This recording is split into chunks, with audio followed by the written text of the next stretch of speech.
السلام علیکم ورحمۃ اللہ وبرکاتہ۔ Social media desk All India Muslim Personal Law Board کی جانب سے نہایت اہم پیغام جاری کیا گیا ہے، جو کہ انڈین مسلم کے لیے سننا اور دیکھنا نہایت ضروری ہے۔ وہیں دوسری جانب انڈیا کے بڑے مشہور پترکار صحافی جناب سمیع اللہ خان صاحب نے بھی ایک دل خراش خبر شائع کی ہے۔ جناب سمیع اللہ خان صاحب فرماتے ہیں کہ تحریک اسلامی کے بے لوث جانباز مسلمانان ہند کی مشہور اور ممنوعہ طلبہ تنظیم سیمی کے آخری کل ہند صدر محترم دوست شاہد بدر فلاحی اس دنیا سے رخصت ہو چکے ہیں۔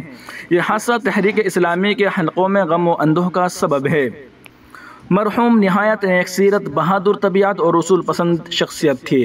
مسلمانوں کے وقار اور اعلیٰ کریمت اللہ کے لیے زندگی بھر حساس رہے۔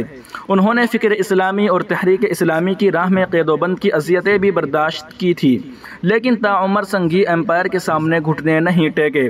مرحوم شاہد بدر فلاحی نے قیدیوں کی رہائی پر جو کتاب فکولانی لکھی ہے، وہ پڑھنے سے تعلق رکھتی ہے۔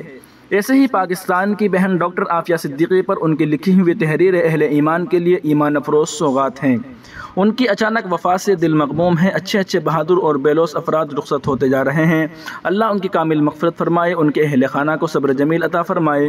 مولانا وجدی صاحب کی وفات کے فوراً بعد شاہد بدر صاحب کی جدائی یقیناً احباب تحریک اسلامی کے لیے دوہرا غم ہے۔ اللہ تعالیٰ نعم البدل سے نوازے، تقویت اور تاثیر عطا فرمائے۔ تفصیلی تاثرات پھر کبھی انشاءاللہ۔ شریک غم سمیع اللہ خان۔ وہیں social media desk All India Muslim Personal Law Board کی جانب سے حضرت مولانا محمد ولی رحمانی صاحب رحمۃ اللہ علیہ general secretary All India Muslim Personal Law Board کی ایک تحریر شائع کی گئی ہے۔ اپنی ملت کو آگے بڑھانے کی فکر کیجیے۔ ہمیں اپنے اقدام کا جائزہ لینا چاہیے کہ موجودہ حالات میں ہمیں کیا کرنا چاہیے۔ آج ہماری حالت یہ ہے کہ ہم میں کے ہر فرد اور ہر شخص کے اندر تشویش ضرور ہے، لیکن اس تشویش کے نتیجے میں کسی اقدام کے لیے ہمارا ذہن تیار ہو، ایسا ہرگز نہیں ہے۔ ہم موجودہ ماحول میں کیا کریں اور ہم موجودہ ماحول میں کیا کر سکتے ہیں، اس کے لیے ہمارے ذہن کچھ سوچ نہیں پا رہا ہے۔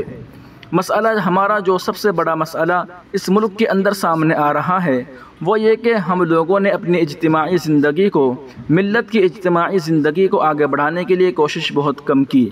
ہم لوگ ساری عمر انفرادی زندگی کے بنانے میں گزار دیتے ہیں، اجتماعیت کی اور ملت کو سنوارنے کی کوئی فکر نہیں کرتے۔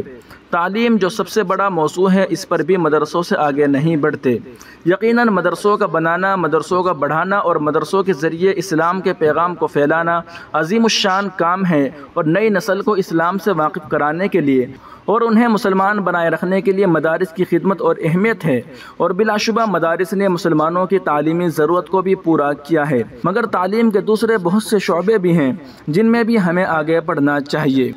ناظرین و سامعین، یہ پیغام بہت ہی اہم ہے۔ آپ سے درخواست ہے کہ ویڈیو کے نیچے جوائن والے آپشن پر کلک کر کے ہمیں سپورٹ کیجیے، یا نیچے تھینکس والے آپشن پر کلک کر کے بھی آپ ہمیں سپورٹ کر سکتے ہیں، اور اس طرح کی تمام تازہ ترین اپڈیٹ حاصل کرنے کے لیے ابھی ویڈیو کے نیچے سبسکرائب والے بٹن پر کلک کر کے اس چینل کو سبسکرائب ضرور کر لیجیے گا۔ السلام علیکم ورحمۃ اللہ وبرکاتہ۔ اس پیغام کو اپنے تمام دوست و احباب کے پاس اور تمام گروہوں میں شیئر ضرور فرمائے۔